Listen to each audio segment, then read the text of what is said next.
രമേ, ഇതൊക്കെ എല്ലാ കുടുംബങ്ങളും ഉണ്ടാകുന്നതല്ലേ? കുറച്ചൊക്കെ നമ്മൾ കണ്ടില്ലാന്ന് വെക്കണം. ഇത്ര നാളെ ഞാൻ കണ്ടില്ലെന്ന് വെച്ചു.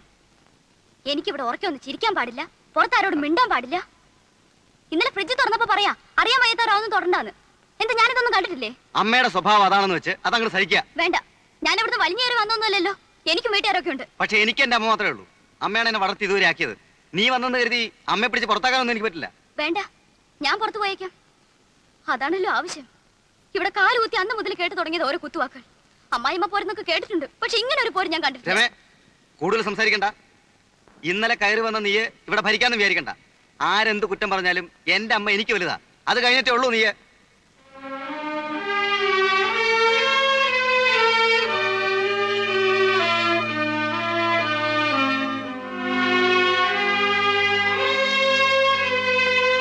രാജാവ് പറഞ്ഞു, ധർമ്മിഷ്ഠൻ മുനിരാജാവിനാൽ ശപിക്കപ്പെട്ടതെന്തിന്? നടുവകത്തെ അയലിന്മേൽ വെള്ളത്തുണി ഞാത്തിയിടും, പഞ്ഞി കൊണ്ട് മീശയും താടിയും വെക്കും. നിഴൽ നാടകം. അമ്മയാണ് എന്നും കാഴ്ചക്കാരി. എനിക്കന്ന് 5 വയസ്സാ. ഇത്രയും കൂടി വലുതായപ്പോ കാലുവന്ത് വയലിലെ വെള്ളരിപ്പന്തലിലേക്ക് അരങ്ങ് മാറ്റി. വിഷമമാണ്. ഒരു സുപ്രഭാതത്തിൽ അഭിനയത്തോട് വിട പറയണമെന്നൊക്കെ പറഞ്ഞാല് എനിക്കത് സാധിക്കില്ല. ഇത്രയും കാലം അഭിനയിച്ച ഏട്ടൻ എന്ത് നേടി? ഒന്നും നേടിയില്ല. നിങ്ങളുടെയൊക്കെ കാഴ്ചപ്പാടിൽ എന്റെ മനസ്സിന്റെ സംതൃപ്തിയാണ് എനിക്ക് വലുത്. നേട്ടോ അത് തന്നെ. ഭാവിയെ പറ്റി ഒന്നും ആലോചിക്കേണ്ടെന്നാണോ? ഞാൻ മുരളിയേട്ടനോട് പറയാം, എന്തെങ്കിലും ബിസിനസ് തുടങ്ങാനുള്ള സഹായം. അല്ലേ? എനിക്ക് സൗകര്യമില്ല. ഒരു നാടക നടന്റെ ഭാര്യയായിട്ടാണ് നീ ഈ വീട്ടിലേക്ക് വന്നത്. കൂടുതലൊന്നും ആഗ്രഹിക്കണ്ട, എന്നിൽ നിന്ന് പ്രതീക്ഷിക്കുകയും വേണ്ട.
ഇതൊക്കെ യുവതലമുറയുടെ പ്രശ്നങ്ങളാ, നമ്മൾ ഇടപെടണ്ട. അകത്ത് ഒരു ചായ എടുക്ക്. ചെല്ല്.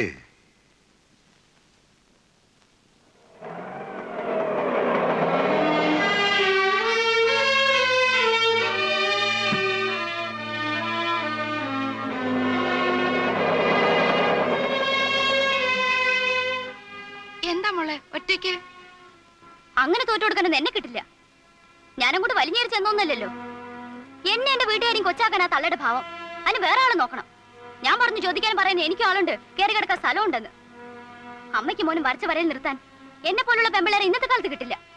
ആരും അന്വേഷിച്ചു വന്നാ പറഞ്ഞേക്ക്.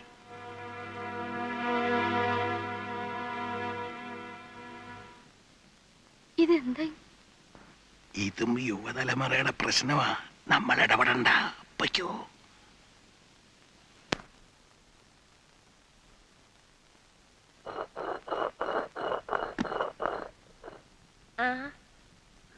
എന്താ മോളെ പെട്ടെന്ന് ഇങ്ങനെ? പ്രേമനോടെ?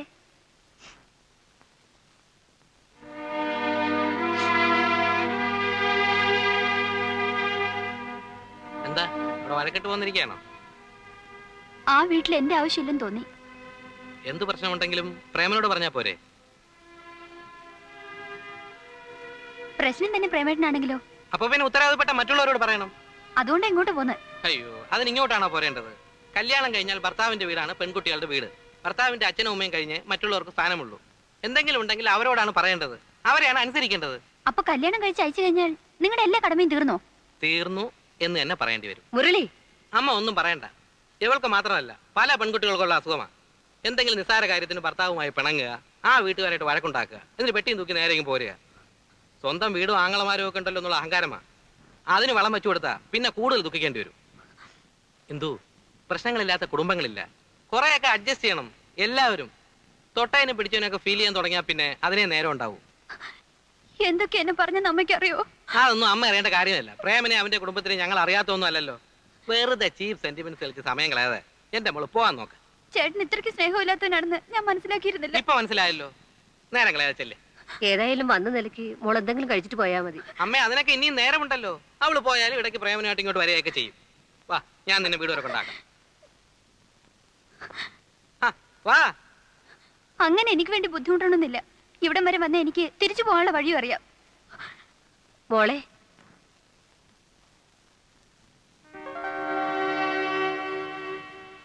പ്രേമനോ? ഞാൻ ഇവളെ അങ്ങോട്ട് അയക്കാൻ തുടങ്ങിയായിരുന്നു. ഇനിയിപ്പോ നിങ്ങൾ ഒന്നിച്ചു വയ്ക്കോ. അമ്മേ, ദേ ഇത്രേ ഉള്ളു കാര്യം. ഞാൻ വന്നത് കുറ്റബോധം കൊണ്ടൊന്നുമല്ല, ഈ ഒരു കാരണം കൊണ്ട് വീട്ടിൽ പ്രശ്നം ഉണ്ടാവണ്ടെന്ന് വിചാരിച്ചിട്ടാ. നടന്നോ. കൊടുക്കാവുന്ന ഒരു ഡോസ് ഞാൻ കൊടുത്തിട്ടുണ്ട്. ഇനി വേദനിപ്പിക്കണ്ട. പെട്ടെന്ന് എന്തെങ്കിലുമൊക്കെ വിളിച്ച് പറയുന്നേ ഉള്ളൂ. അവള് പാവാ.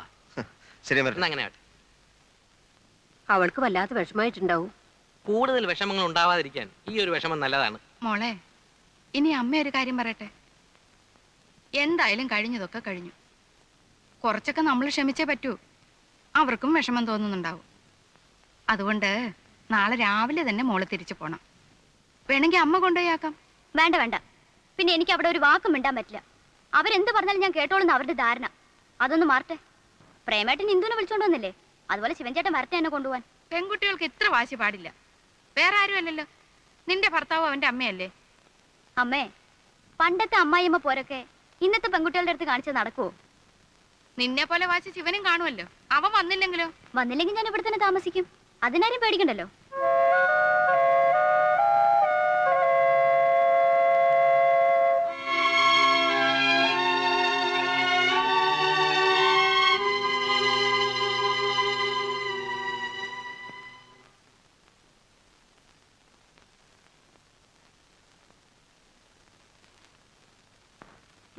ആ.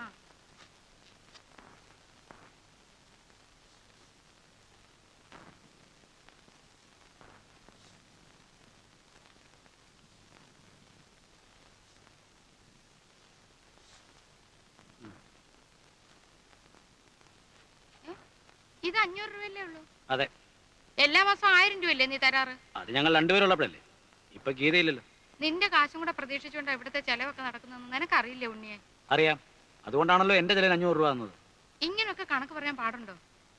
ഈ നിലയ്ക്ക് നിന്നെ 10 മാസം ചുമന്നതിന് ഞാൻ കണക്ക് പറയണമല്ലോ. ഓ, ജീവിതത്തിൽ ആദ്യമായിട്ട് എന്റെ ഭാര്യ ബുദ്ധിയോടെ ഒരു കാര്യം പറഞ്ഞു. ആ അല്ല, നിന്റെ ഈ എണ്ണിപ്പെറുക്കിയുള്ള കണക്ക് പറച്ചിൽ കേട്ട് ഇവക്ക് എങ്ങനെങ്കിലും പറയാൻ തോന്നിയല്ലോ. കളിയാക്ക. ഏയ്, ഇന്നല്ലെങ്കിൽ നാളെ മാനേരാകാൻ പോകുന്ന നിന്നെ ഞാൻ കളിയാക്കൂ. ആലോചിക്കാതെ ഞാൻ ഒന്നും ചെയ്തിട്ടില്ല. ഈ വീട്ടിൽ വേണ്ടാത്ത ചെലവുകളൊക്കെ കൂടിക്കൊണ്ടിരിക്കുക. കരുതിയിരുന്നില്ലെങ്കിലേ അവസാനം കഷ്ടപ്പെടാൻ ഞാൻ മാത്രമേ ഉണ്ടാവൂ. പഴയ പോലൊന്നുമല്ല. ഇപ്പൊ എനിക്കൊരു കുടുംബമുണ്ട്, ഒരു കുട്ടി ഉണ്ടാവാൻ പോകുന്നു. അതെന്താ മനസ്സിലാക്കാത്തേ? പറയുന്ന കേട്ടാത്തൊന്നും നിനക്ക് മാത്രമേ കുട്ടികളും കുടുംബമൊക്കെ ഉള്ളെന്ന്. എടാ, നീ അടക്കം 4 പേരുടെ അച്ഛനാ ഞാൻ. വരുമാനം കുറവായിരുന്നപ്പോഴും അന്തസ്സായിട്ട് തന്നെ നിങ്ങളെയൊക്കെ ഞാൻ വളർത്തിയത്. ആ, അന്നച്ഛനെ ഞങ്ങളെ മാത്രം നോക്കിയാൽ മതി. ഇവിടെ ഇപ്പൊ അതാണോ സ്ഥിതി? ഇല്ലാത്ത കാശുണ്ടാക്കി ഒരുത്തിയെ കല്യാണം കഴിപ്പിച്ചയച്ചു. ആ ബാധ്യത സഹിക്കാം. ഒരു നിസ്സാര കാര്യത്തിന് വഴക്കുണ്ടാക്കി ദേണ്ട വന്നിരിക്കുന്നു.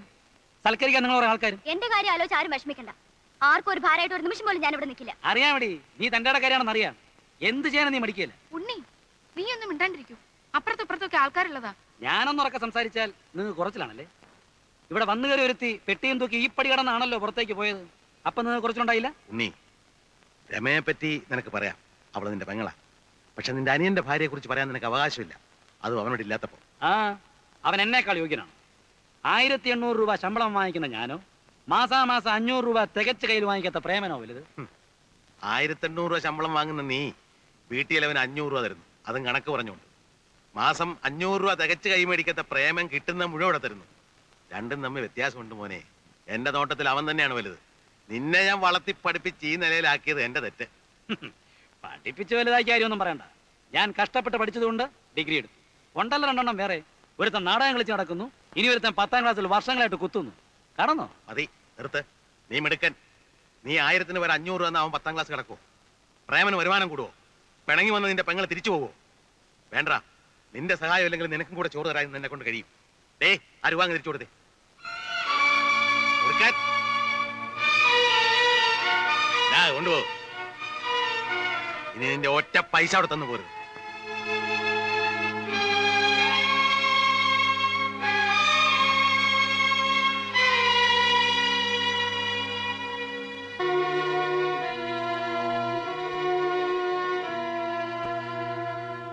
എന്റെ പൈസ നിങ്ങൾക്ക് ആവശ്യമില്ല അല്ലേ? ഇല്ല. എന്നാൽ ഇത് മാത്രം പോരാ, വേറെ ഒരുപാട് കാശ് ഞാൻ ഈ വീട്ടിലേക്ക് ചെലവാക്കിയിട്ടുണ്ട്. അതെല്ലാം എനിക്ക് കിട്ടണം.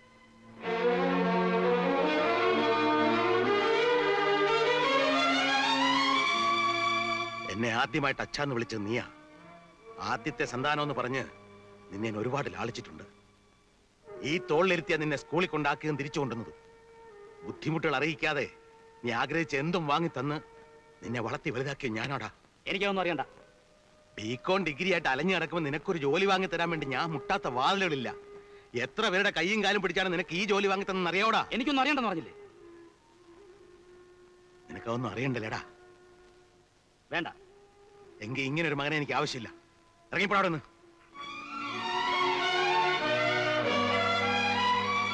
അങ്ങനെ വെറും കൈയോടെ ഇറങ്ങിപ്പോകാൻ എന്നെ കിട്ടില്ല. പുന്നാരമ്മയുടെ കല്യാണത്തിന് എന്റെ പ്രോബ്ലം ഫണ്ടിന് 25,000 രൂപ എടുത്തു കൊടുത്തത്. ആ രൂപയ്ക്ക് തിരിച്ചു കിട്ടണം. അത് തന്നാ നീ ഇവിടെ നിന്ന് ഇറങ്ങിപ്പോവോ? ആ നിമിഷം ഇറങ്ങിപ്പോവും. എന്നാ മരിച്ചുപോയ കാരണവന്മാരുടെ പേരിൽ ആണയിട്ട് ഞാൻ പറയാണ്, ഇന്ന് മുതല് നിന്റെ കടം തീർക്കാന്നുള്ള മാത്രമാണ് എന്റെ ലക്ഷ്യം. അത് തീർക്കുന്നവരെ ഞാനും നീ തമ്മിൽ ഒരു ബന്ധവുമില്ല. ഞാനോ എന്റെ വാക്കുകൾക്ക് വില കൽപ്പിക്കുന്നവരോ നിന്നെ കാണില്ല, സംസാരിക്കില്ല. പിന്നെ കടം തീർക്കുന്നതിന് മുമ്പ് ഞാൻ മരിച്ചുപോയാൽ എന്റെ ചെതയ്ക്ക് തീ കൊളുത്താൻ പോലും നീ വീട്ടിനകത്ത് കാലുകുത്തരുത്. ഇറങ്ങിപ്പോടാ, ഇറങ്ങിപ്പോടാ പട്ടി. ഇങ്ങനെ മാറി നിൽക്കില്ല, അവൻ പോട്ടെ. ഓടാ ഇറങ്ങി.